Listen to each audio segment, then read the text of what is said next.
In 2024, you can cut your trash and climate pollution footprint by redeeming your empty wine and liquor bottles at a recycling center. One of the great things about glass is it's 100% infinitely recyclable. On top of providing a 5, 10, or 25-cent CRV deposit refund on the empty wine and spirit containers, the change will help California winemakers turn more old wine bottles into new wine bottles.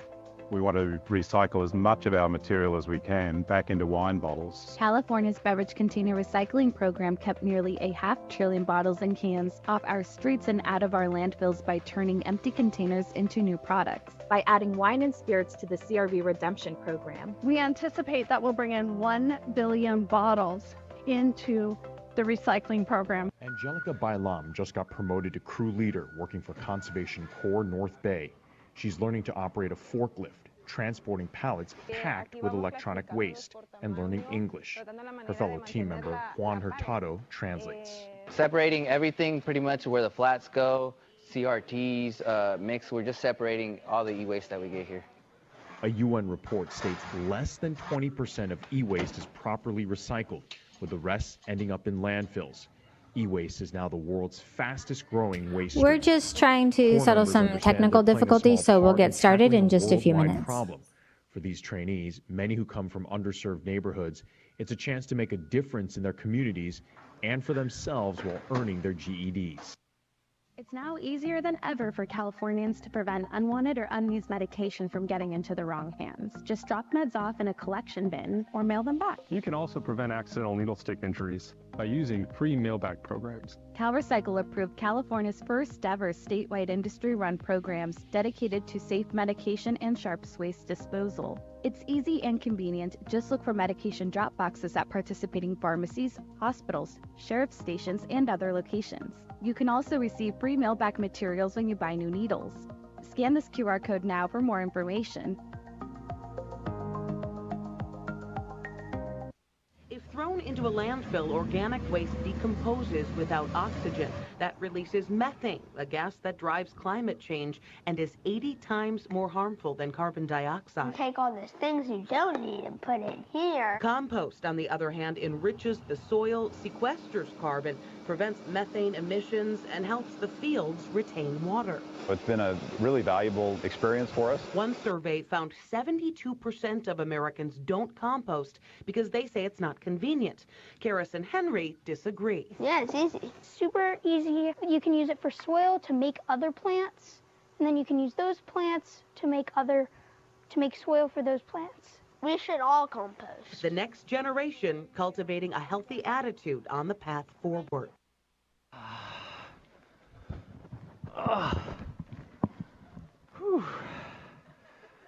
For the last month, I have been living just like the average person. Eating, shopping, consuming, just like so many of us are used to. But with one big exception. I had to wear every piece of trash that I created.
Here's how I elevate my white canvas shopping bag with some rid dye and a stitch shibori technique. First, draw a grid to equally space out a pattern of 9 circles. Use whatever circle templates that are available. Careful grid preparation makes the stitching task go much easier. The lines drawn become a guide when stitching a series of small running stitches to clearly define the circumferences. The threads of each circle are pulled and bound tightly together, and to create a larger dye resist area, these threads can be wrapped around more fabric inside of each circle. The fabric looks like a pretty flower after 9 circles are bound and tied. Add salt, detergent, and dye color to the dye vat, then immerse the dampened fabric for at least 10 minutes. Remove the tight bindings to reveal the dye resist patterns made by stitching and binding. I love how each circle has its own character but works harmoniously with the rest as a whole, and I love the dark navy color which contrasts brilliantly with the white canvas, and now I have a stylish canvas bag to shop with.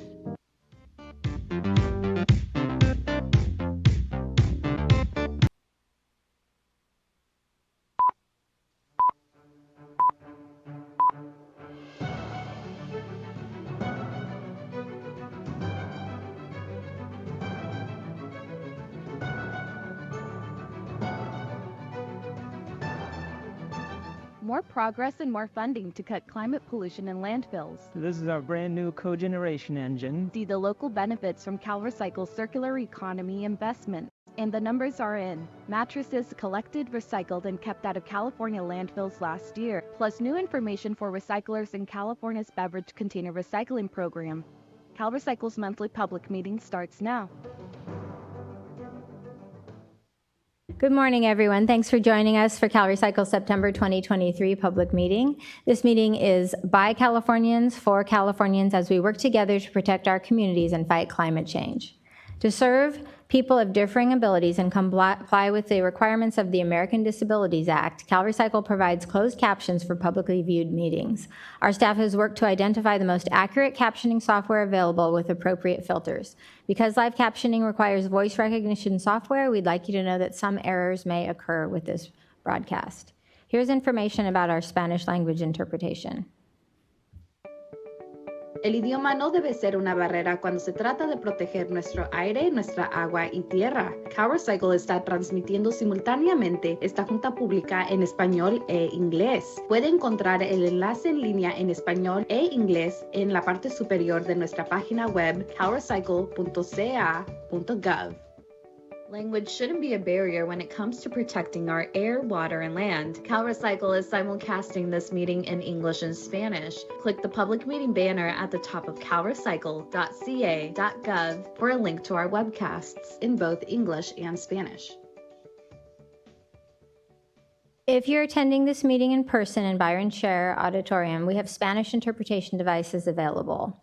Let our team on your left-hand side of the dais know if you need one.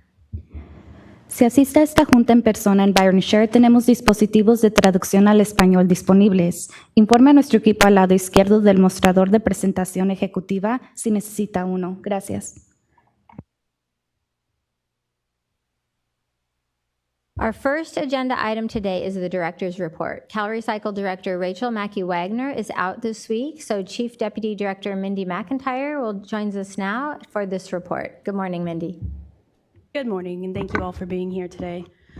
We have quite a few updates today, and we'll hear about the processing payments for Beverage Container Recycling Program. We'll hear about grant opportunities for 1383, and an update on jurisdictions now reporting organic waste recycling collection. So let's get started. Thank you. CalRecycle wants your feedback as we work to implement historic circular economy reforms.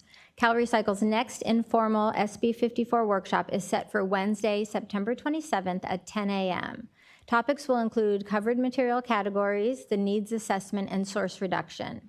You can join us here in the Byron Share Auditorium or register to publicly participate on Zoom. CalRecycle is working to release draft regulatory language and hold additional workshops this fall before starting formal rulemaking in early 2024. And CalRecycle is looking for interested parties to express interest in joining various program advisory committees. Division of the Circular Economy Deputy Director Zoe Heller is here with more on that process. Good morning, Zoe. Good morning. CalRecycle is conducting a review of the composition and needs of the Carpet Stewardship Program Advisory Committee and the Mattress Recycling Organization Advisory Committee. You have until September 29th to submit your application to serve on either of these advisory committees should CalRecycle identify the need for any additions or changes.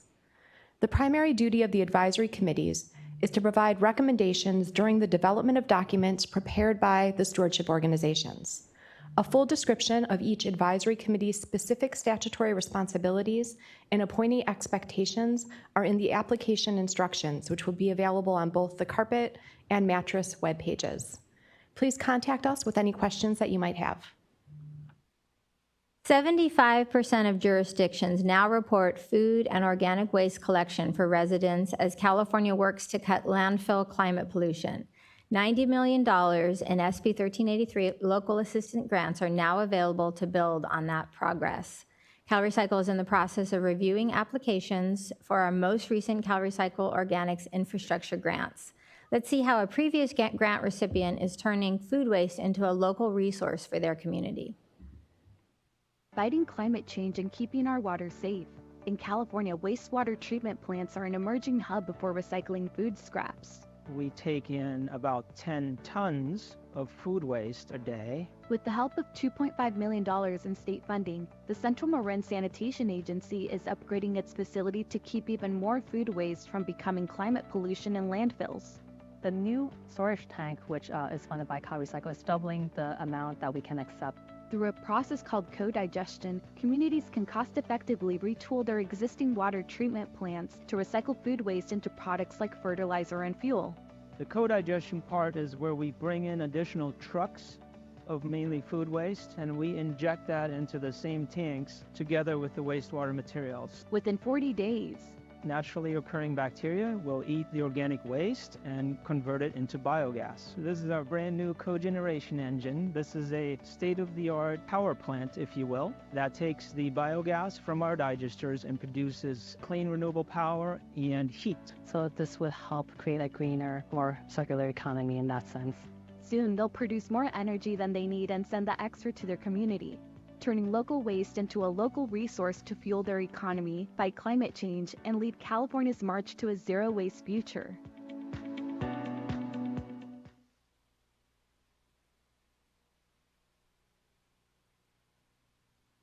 The applications CalRecycle is currently reviewing for our most recent organics infrastructure grants include facilities that have processes such as co-digestion, composting, and anaerobic digestion facilities. But additional funding is now available through our SB 1383 Local Assistance Grant Program. Division of the Circular Economy Deputy Director Zoe Heller has more information. Applications for the latest round of SB 1383 Local Assistance Grants are due November 15th.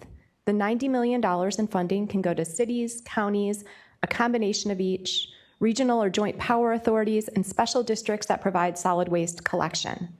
Applicants must certify that they have an enforceable ordinance or similar mechanism. Based on feedback, base award amounts have been increased to $75,000. Joint power authorities can apply without all members, and additional eligible costs have been added. Awards are anticipated in March 2024. CalRecycle expects to start taking applications next month for its Community Composting for Green Spaces grant program. Eligibility for this cycle is restricted to qualifying tribal entities.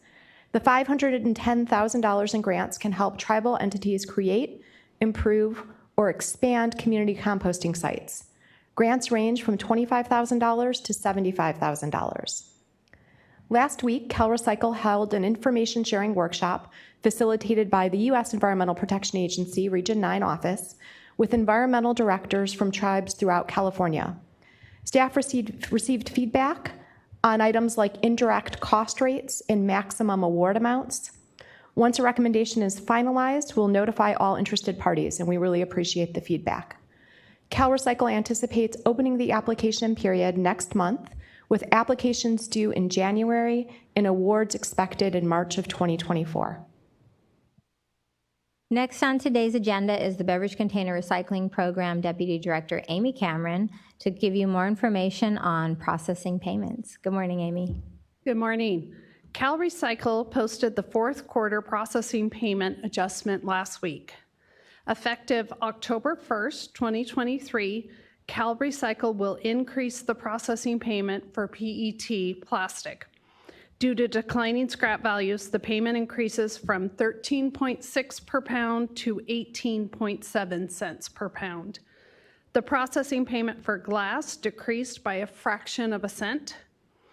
The processing payments for number 2 HDPE, bimetal, and plastics 3 through 7 are not being adjusted. For updates, please subscribe to our listserv. Back to you, Maria.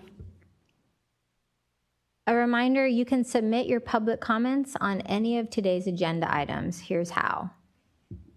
California wants your input on recycling and trash pollution issues. Join CalRecycle's decision-making process by submitting a public comment on any of today's agenda items. Microphones are available for those of you in the room. If you're joining remotely, just click the public meeting banner at the top of our website. Then click the public meeting portal to send us your feedback. We'll address public comments at the end of the meeting.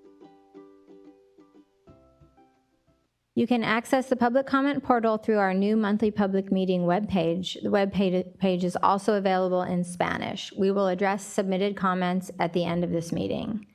Next on the agenda, new updates on California's mattress stewardship program that has helped keep about 10 million mattresses off our streets and out of our landfills. Let's take a look. Californians buy about 4 million new mattresses and foundations every year. Too often, many of the old mattresses would end up illegally dumped in our communities, costing California taxpayers millions of dollars a year for cleanup. And it's a big waste of resources because mattresses are made from materials that are highly recyclable. Materials like steel, foam, wood. California passed an extended producer responsibility law in 2014 that took the burden of collecting and landfilling used mattresses off local governments, instead requiring the mattress industry to collect and recycle them. The Used Mattress Recovery and Recycling Act requires mattress manufacturers, renovators, and retailers to form a stewardship organization to develop and run a statewide recycling program. The program contains elements to reduce illegal dumping, increase recycling, and to reduce the public cost of managing old mattresses. Retailers are required to pick up your old mattress when you have a new mattress delivered. The program also has drop-off options.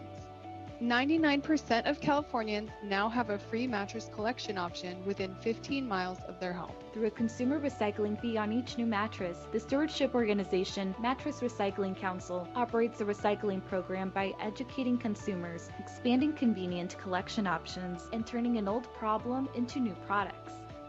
You can take a look at buybuymattress.com to learn how and where to recycle your old mattress. 400 million pounds of mattress materials have been reused and recycled, supporting California's move to a circular remanufacturing economy with less trash and more green jobs. Deputy Director Zoe Heller has 2 mattress stewardship items for consideration today. We'll start with the Mattress Recycling Council's 2022 annual report. MRC must submit annual reports to the department by July 1st each year that meet the requirements in statutes, regulations, and its approved plan. MRC must also demonstrate a good faith effort to comply with the state's mattress recycling goals. In 2022, MRC achieved all statewide and program goals, collected over 1.4 million program units, diverted 84.9% of collected units from landfill, recovered 63 million pounds of mattress materials, increased program convenience for California residents and businesses, and invested $1 million on research and development projects to support a circular economy for the mattress industry. MRC reported completing 7 research projects in 2022, has 9 active research projects, and has identified several future research topics of interest. Reported research included the study of the use of cotton, shoddy pad, and coconut fiber from recycled mattresses to make carbon electrodes in lithium batteries. Wow. That's really cool. MRC completed a life cycle analysis and held a webinar to share how mattress recycling reduces carbon dioxide emissions, water usage, and energy usage. It found that each mattress recycled is like driving 60 fewer miles, saving 500 gallons of water, and saving enough energy to power an average household for 3 days. MRC also reported on its engagement with manufacturers in the industry value chain on end-of-life recycling challenges when designing new components and mattresses. Staff concluded that MRC complied with the requirements in statute, regulations, and its plan, complied, and demonstrated a good faith effort to comply with the state goals. The annual report and the staff's analysis are linked in today's agenda. The director must determine whether to approve, conditionally approve, or disapprove MRC's 2022 annual report by September 28th. The second mattress item for today is the Mattress Recycling Council's proposed 2024 budget. By July 1st of each year, MRC is required to submit to the department a proposed program budget for the following calendar year that meets the requirements of statute and regulations. MRC is proposing no change to the current mattress recycling charge of $10.50 per unit. MRC's budget includes $44.5 million in expenditures in '24 to collect and recycle mattresses in California, educate residents and businesses about the program, and perform research to further increase mattress recycling. Staff determined the budget demonstrates adequate funding to cover the anticipated costs of implementing the program and meets the statutory and regulatory requirements. MRC's budget and staff analysis are linked in today's agenda. The director must determine whether to approve, conditionally approve, or disapprove MRC's budget by September 28th. Next on the agenda, the Architectural Paint Stewardship Law requires Stewardship Organization Paint Care to reimburse CalRecycle each quarter for its full administrative and enforcement costs. Regulations require CalRecycle's director to approve the annual administrative fee at public meeting by September 30th of each year. The administrative fee for July 1, 2022 through June 30th of 23 was $449,277.04, which is just over 1% of Paint Care's estimated annual program expenses. You can find more information on the public notice linked in the agenda item. This item will be sent to Director Wagner for her approval. Next on the agenda is $2.5 million in grant awards to 7 environmental cleanup projects. Senior Waste Manager Engineer Steve Santacroce joins us with the announcements. I think that's Santa Cruz.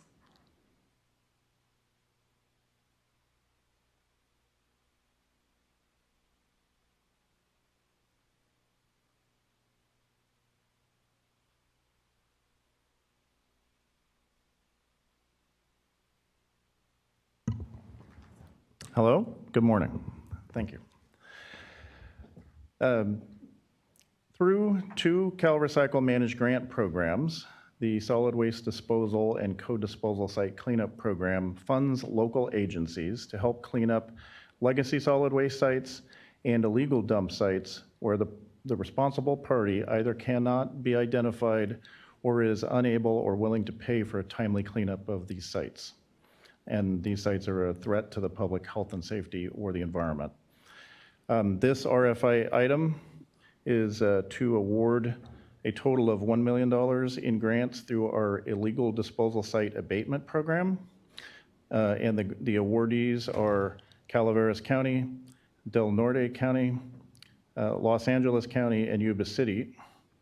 And in our other grant program, the Legacy Disposal Site Abatement Grant Program, we're awarding a total of $1.5 million to the California Department of Fish and Wildlife, to Daly City, and the City of San Jose. You can read more in the way of detail on the individual grant award amounts and the project descriptions for those grants in the linked item. And I also wanted to just announce or remind people that our current fiscal year grant applications, the due date is this Wednesday, tomorrow. And with that, I'll send it back to Maria. Thanks so much, Steve.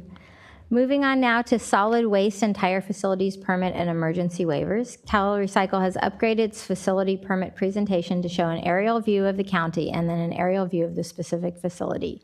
Here's a quick overview of California facility standards, plus a statewide facility permit update from Environmental Program Manager Paulina Lawrence.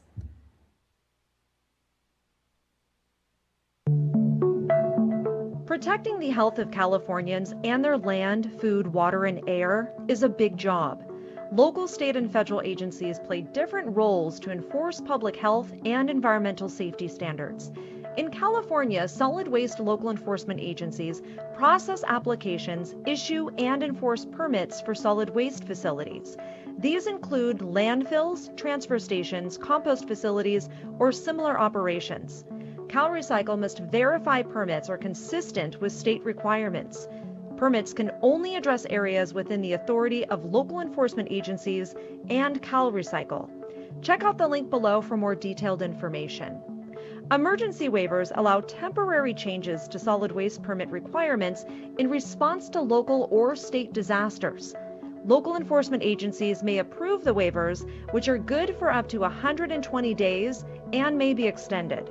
CalRecycle must review approved waivers and can condition, limit, suspend, or terminate them. Check out the link for more detailed information. For waste tire facilities, CalRecycle processes applications, issues, and enforces waste tire permits. These include requirements to make sure tires are stored and processed in a way that reduces potential threats from fire and disease-carrying vectors like mosquitoes. Check out the link for more detailed information.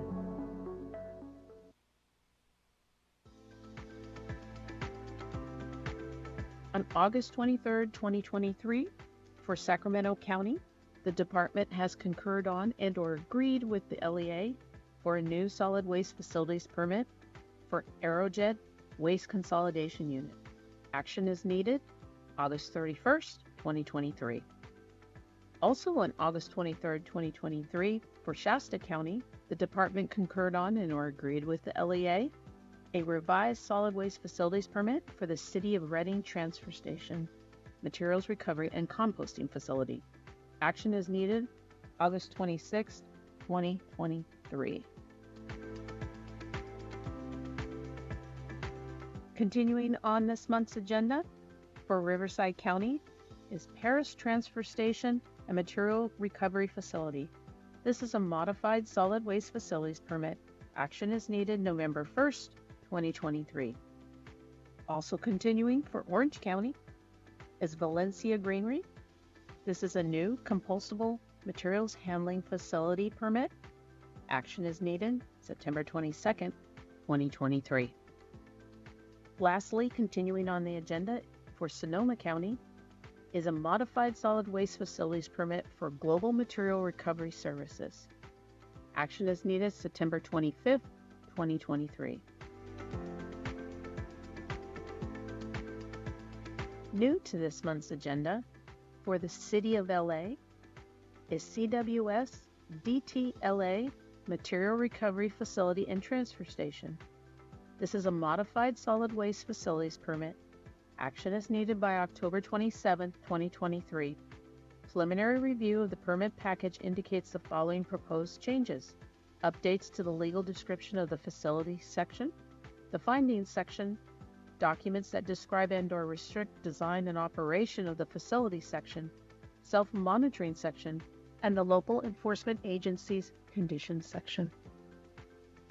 Also new to the agenda for Stanislaus County, this is a jurisdiction in which CalRecycle is the enforcement agency. We have Recology Blossom Valley Organics North. This is a modified compostable materials handling facility permit. Action is needed October 21st, 2023. Preliminary review of the application package indicates the following proposed changes: updates to the name of the property owner, legal description of the facility, findings, prohibitions, and documents that describe and/or restrict the operation of the facility, the self-monitoring and enforcement agency conditions, and lastly, updates to the report of composting site information.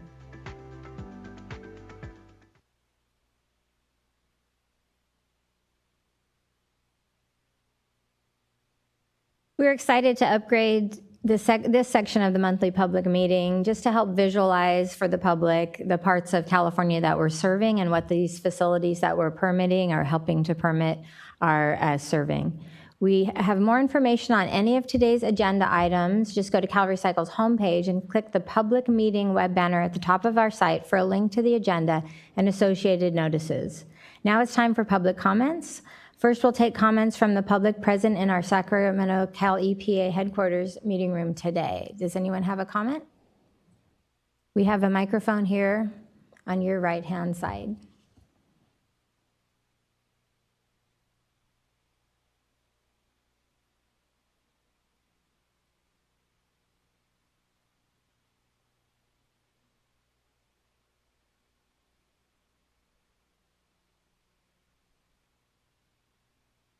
That better? Ooh, gosh. Okay, sorry. Now I'll step back. Good morning. Julia Levin with the Bioenergy Association of California. I want to thank you for all the work you're doing on the circular economy. It is really exciting. I wanted to focus on one issue in particular, and I'll just jump to the request, which is it would be unbelievably helpful and beneficial if CalRecycle would hold a workshop around the circular economy and opportunities to convert diverted organic waste to hydrogen. As you know, Governor Newsom last month issued an announcement and directed GoBiz, the Governor's Office of Business Development, to work with state agencies to streamline permitting, come up with new funding or financing streams, and new procurement programs. And diverted organic waste to hydrogen is a huge opportunity. In the SB 1075 workshop on clean hydrogen a couple of weeks ago, the Air Board, Public Utilities Commission, and California Energy Commission all included biogenic hydrogen from organic waste in their planning for renewable and clean hydrogen. But as I think you all know, there are a lot of regulatory challenges. There's some statutory contradictions or gaps. So far, I don't believe CalRecycle has used any of its greenhouse gas reduction funding for hydrogen projects.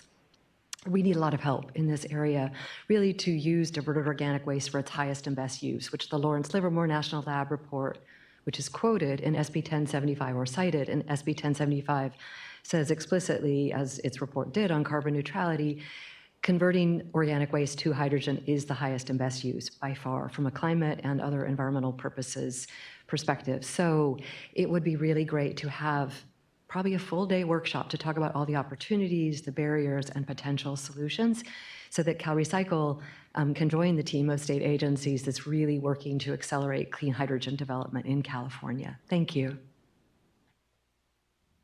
Thank you very much. Any more comments?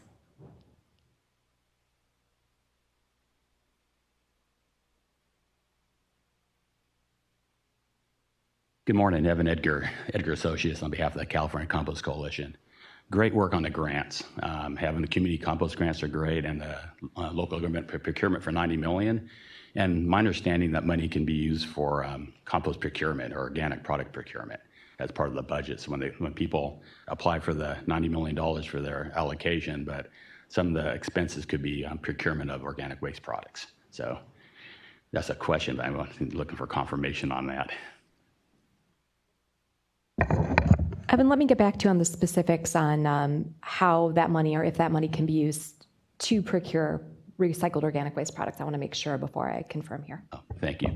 And then the work you guys doing on the infrastructure grant's great. At $155 million will leverage another $600 million in private and public capital to divert about 2.5 million tons of new 1383 waste. Will add about 25% to the 1383 rate. So I'm going to be presenting a white paper by the end of the year about the 1383 progress and the good work that the industry's doing. We have a lot of good momentum here with 1383 from all the grants you guys are doing with the local government, and so we're going to keep it going. So definitely want to support 1383.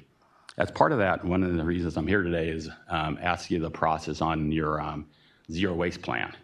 It's due on July 1st, 2026, but there's a report due on July 1st, 2024 about the process to get there and all the gaps and analysis of existing programs, and to include the 75% roadmap to get to the zero waste. And the industry is here to help. I'm from the industry, we're here to help. We were fully engaged 2 years ago. We did the net zero greenhouse gas report with CalRecycle data. And the industry were early adopters. And we showed that we were 3.7 times net zero greenhouse gases with 2018 data And if we have 75% by 2030, we'll be at 10 times net zero. We did that 2 years ago because we wanted to leverage that as part of that scoping plan and advanced clean fleet rule.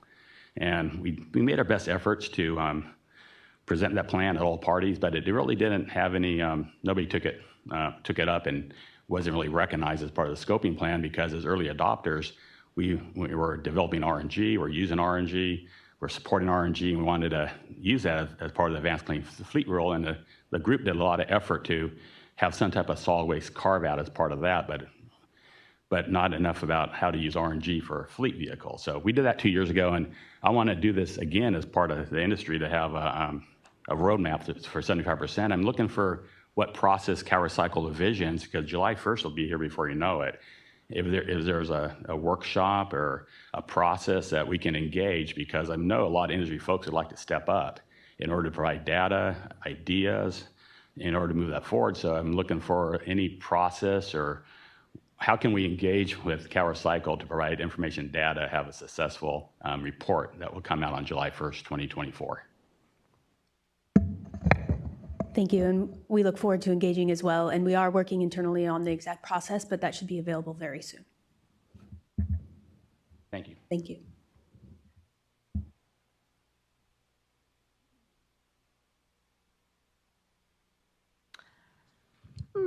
Good morning. Shirley Frericks from Nevada County.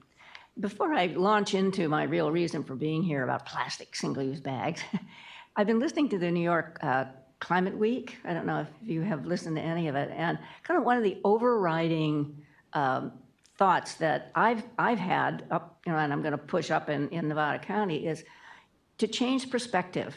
Waste is wealth. And I think that's a really important thing. And they keep talking about we have to change perspective and help people see the positive instead of only seeing the negative, because that's what the media shows us. But anyway, so putting that out there. Well, because I'm concerned about what's happening in the plastic single-use world, I did a survey of the stores in our area around to SB 270, the plastic bag recycle law. And what I found is that basically they're like all over the place. Some don't charge anything, some charge 15, some charge 10, some don't have paper at all, some have, anyway.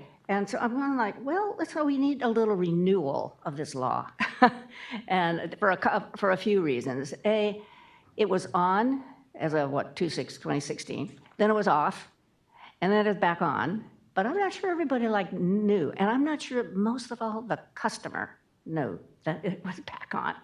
And so I walk into these stores and I watch the clerk, this guy's buying a bunch of stuff. She puts like 4 things in one, and she grabs plastic first, puts 4 things in one, grabs another bag, 4 things in that one. He goes out with like a dozen bags, and he doesn't know he just paid 25 cents a bag. Okay, I'm almost positive that most customers don't know.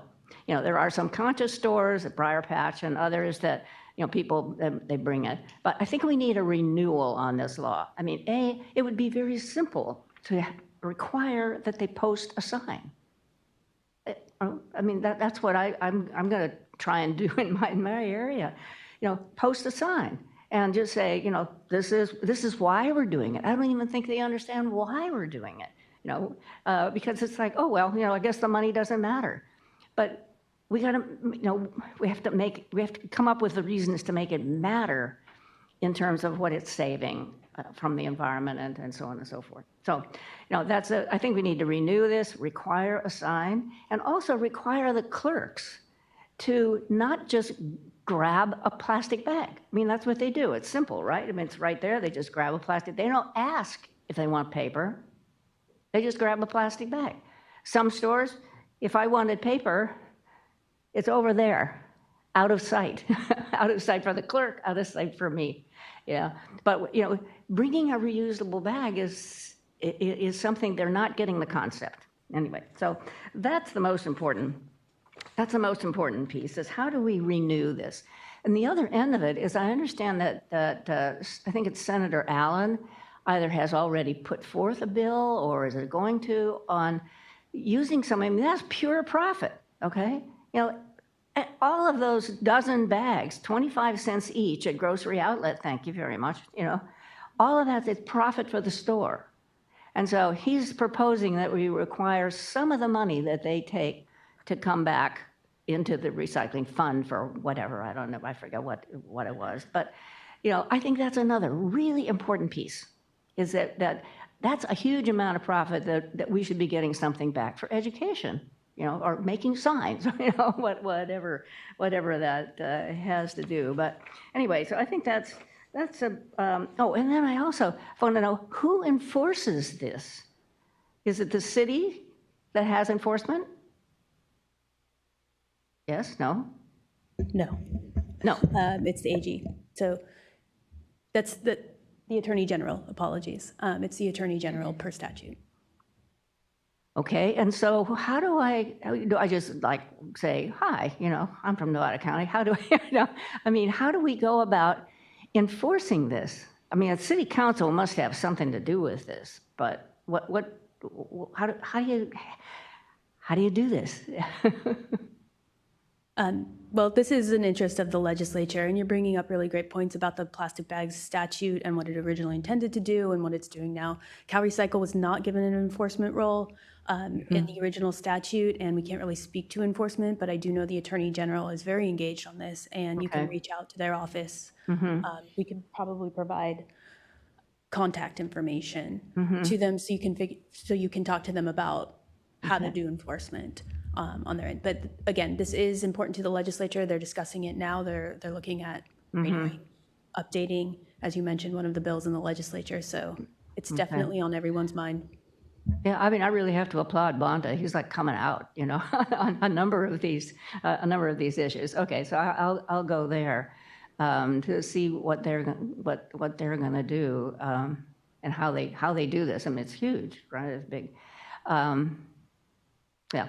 Okay. The other thing is, I looked it up, and there's a law in Grass Valley that was processed to say no more plastic bags, period. That was in 2015.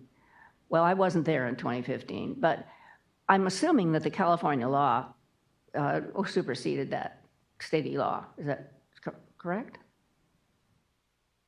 We'd have to look at when. Yeah, we'd have to look at that for you. Okay. I'm not sure. Yeah, because theirs is very different. It's just no, nothing. Ours, the California recycle law is different. It's a charge for it.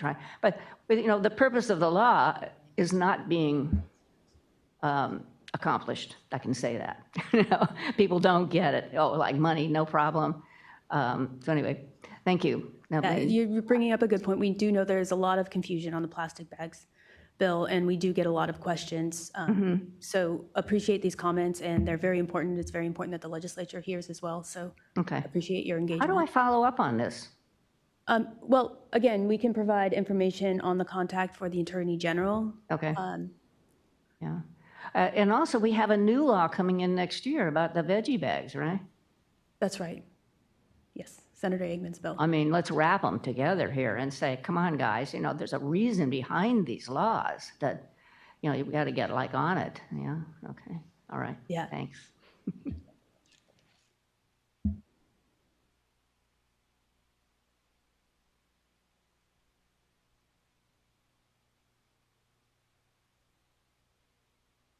Good morning, Nick Lapis with Californians Against Waste. First of all, just want to complain that you don't have a microphone on that side. That's my assigned seating is in that aisle. Actually, comments on a couple unrelated things. One is the federal funding through the Inflation Reduction Act. As you know, there's a lot of money available for environmental investments, and a lot of that is given to states and to local governments. And it seems like implementation of 1383 and organic waste diversion would be a very natural fit. But from what I can tell, it hasn't really been included so far in either the state plan or any of the metropolitan organization plans. And it just seems like a huge missed opportunity, especially since we're not going to have more organics funding in the budget, probably in the foreseeable future. Do you all have any updates on that? And is there any coordination happening between CalRecycle and CARB and the local agencies on the CPRG, but the Inflation Reduction Act as a whole. Sorry. Yes, so thank you for that question. You know, we recently received some funding through the Swiffer grant money, which is US EPA grant money, and Los Angeles did as well to, I believe it was for a co-digestion project, if I'm remembering correctly. And our funding is specific to the zero waste plan in rural communities. But there is a lot of other efforts based on all of this funding that's coming down the pipeline. One of those is the National Green Bank that you're maybe familiar with, and there's an interagency work group that CalRecycle is an active part of, as well as our other brother and sister BDOs, iBank, et cetera, to talk about a strategy as far as how we can all work together to move forward our shared priorities, and organics infrastructure is certainly one of those that we're talking about. There's other coordination efforts happening on the other dollars as well with ARB. So yes, we are engaged. We're having regular conversations, not only with US EPA, but with other agencies and within the Cal EPA family too. And specifically CPRG seems like a very big opportunity. I think it's $4 billion, and it's money that's supposed to get out the door very quickly next year. I think the planning period is supposed to be over in, I believe, March, with money going out the door in April. And you know, that would definitely be a great opportunity as well. Yes, we agree. And then on an unrelated note, just in response to a previous comment, not all hydrogen is created equal. You all have a waste hierarchy. There's some forms of hydrogen generated through disposal, some not generated through disposal. And I would just urge you, as you engage in that, to keep that distinction in mind. Thank you. Thank you. And thank you for your patience with our technical difficulties. Any more comments in the room today? Okay, so now Chief Deputy Mindy McIntyre will be going over the comments that came through our public comment portal.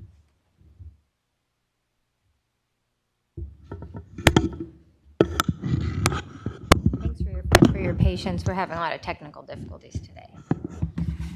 Oh. One more comment in the room. Joseph Hippert from Grass Valley. I just wanted some clarity on CRV program. And what if I have a recyclable that's doesn't say CRV or California redemption value or California cash refund, CA cash refund or CA CRV on it? What do I do with that? Thank you. Are you representing yourself as a resident or as a recycling center, or? I'm just trying to answer your question appropriately. Answer the question. So the beverage container recycling program at this time only provides a refund value if the beverage container is appropriately labeled with the CA-CRV. So what requires Coca-Cola to put that on their product? The statute that the Beverage Container Recycling Act does. And a national program, or? No, it's a California program. So only beverage containers that are within the program pay the CRV, or consumers, when they buy the beverage, pay that deposit, and then they're able to get it back when it's returned. So where do you get the deposit back? Well, we have recycling centers as well as beverage dealers. So when I put it in my recycle bin, who gets the refund? Well, it depends. It's either the city or the recycling program. So not the consumer? Not the consumer, no. That's per statute. It allows the blue bin to collect CRV as well. Then why does the consumer pay the price? As mentioned, that's part of statute, and so statute allows that. Thank you.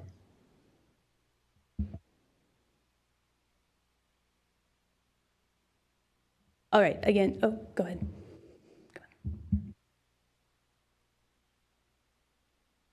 Hello, my name is Shira Lane with Atrium 916. We're a creative innovation center for sustainability. I just wanted to talk a little bit about reuse, and with SB 54. We've been talking a lot about what things are going to be looking like, and with SB 54, there's going to be a need for reuse infrastructure. I think this is a big item. And I don't think that there's been a lot of thought on what that's going to look like. At the Atrium, we've done some informal brainstorming and kind of think tanking. And we've looked at it on two avenues. If it goes down a market avenue or if it goes down a statewide program. We've noticed that if it goes down a market, meaning that producers themselves are going to lead it, we've noticed that it might go down the same route that recycling is. Fragmented, confusing, not actually working.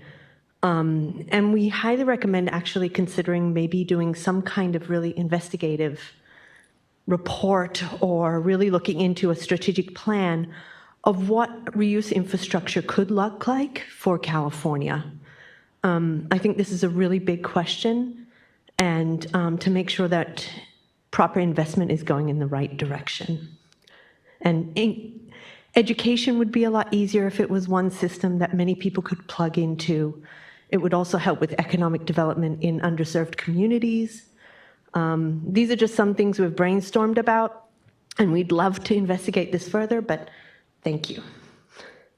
Thank you very much. And we do have a robust program in place for development of the regulations under SB 54. We also have some other venues to have that type of discussion, including the needs assessment under SB 54, but also our zero waste plan, which was mentioned earlier today. Thank you. And thank you for your comments.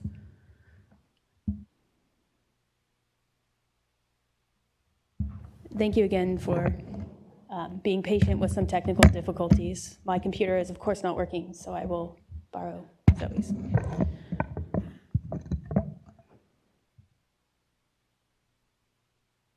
All right, we have a comment from John Davis from the Mojave Desert and Mountain Recycling Authority on SB 1383. Can a joint powers authority apply for a portion of a member's agency grant amount and the agency apply for the remainder? John, thank you so much for that question. We're going to take a look at that and get back to you. I want to make sure we fully understand the question too, so we might reach out for some more information. Thank you, Zoe. Michelle Kashishin, and apologies if I have not pronounced his name properly, from the city of Fullerton, asks about 1383 local assistance grants and the amount that was awarded and whether or not that has changed. Michelle, thank you so much for your question, and I think it's a good opportunity for us all to get back to the initial allocation, and I'll just quickly go over what we did with it. So our initial allocation this year for 1383 local assistance funding was $180 million. And last year, the previous allocation was $60 million. So that initial $60 million went directly out to jurisdictions through the local assistance grant program.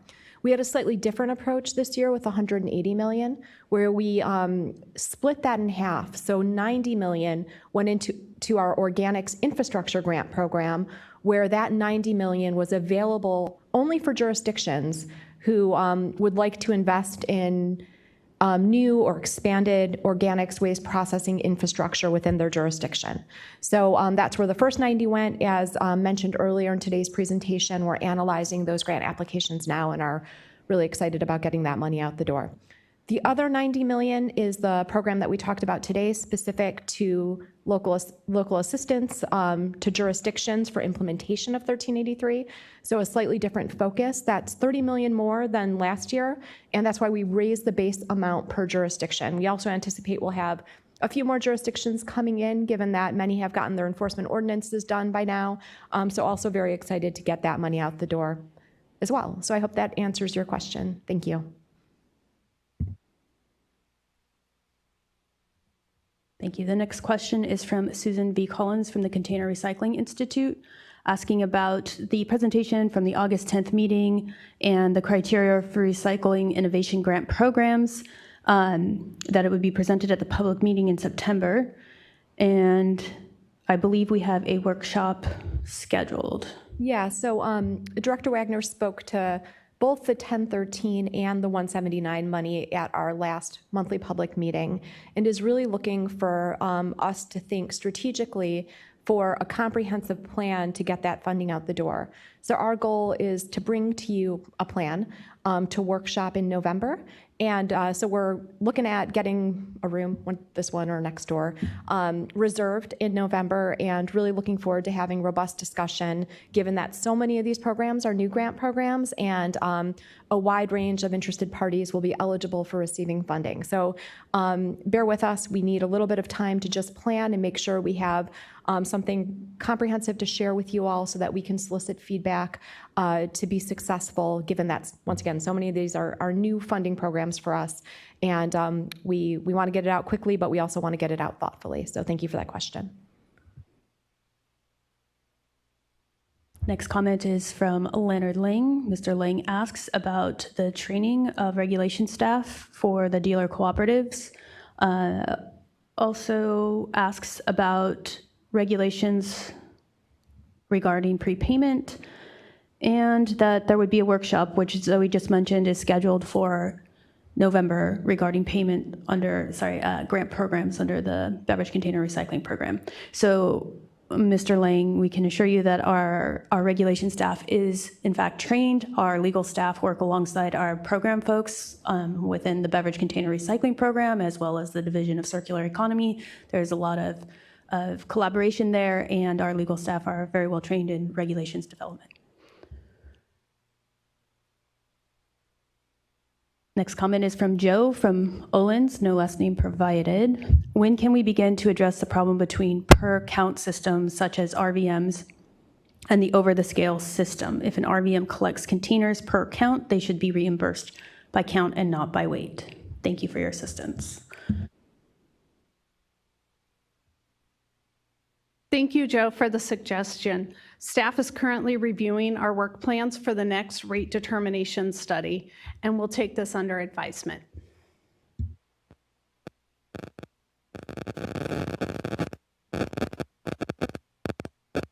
Not sure. Again, fun technical difficulties today. Mr. Lang also notes that the documents provided today's meeting don't correlate to those that we are using. We will check in on this. If you'd like to send us an email, Mr. Lang, we can check in on that for you. Another comment from Joe from Olins. Are the dates for grant workshops to discuss funds available for RVMs and bag drop technology? Are the dates for the grant workshops? November, mid-November. We'll have specific details coming soon. So not the exact date, but hopefully that will be available soon. Okay. Mike O'Donnell from the Mattress Recycling Council asks, or comments, to thank CalRecycle staff for their thoughts and review on the analysis of the report and budget for the California MRC team, who continue to expand recycling access to communities across the state. I'd like to thank the mattress industry for being actively engaged and supportive of the work. Engaging stakeholders throughout the value chain and life cycle of a mattress is critical for the long-term success of the program. I don't believe there's a question there. Thank you for your comments. Next comment is Valerie Lake from One Earth Recycling on SB 1013. What is the status of integrating comments received for SB 1013 regulations? How much participation did you get from the dealers and the grocers? Will all questions submitted get answered? When can we expect a response to our questions? Thank you, Valerie, for your comments and questions, and appreciate all of the engagement that we received at the workshop, and also the engagement that we've received since the workshop in the form of written comments. As you're aware, we're still in the informal part of our rulemaking. So our plan is to incorporate these comments into our draft regulatory language as quickly as we can. We will not be answering each individual question that's come in. We will be doing that during the formal portion of our rulemaking, which is required and really important as part of the record. So we will be doing that then, and we're looking forward to getting the formal process kicked off in the not too distant future. Thank you. That's all the comments from the public portal. Thank you all for joining us for today's public meeting. You can find more information, as we mentioned, online. I did check, and the PowerPoint and agenda for today were the correct agenda. There was one change, and that was we have now 75% of local jurisdictions have organics collection programs, and the PowerPoint, I believe that was online, said 74%. We had several new jurisdictions that were just added to the total yesterday. So that was one change. Otherwise, you can find the videos from today's meeting on our YouTube channel by the end of the week. And also, we work to make our communication as accessible, inclusive, and relevant to Californians as possible. We welcome your feedback to CalRecycle's public comment portal. Have a great rest of your morning and week, and we will see you next month. Thank you.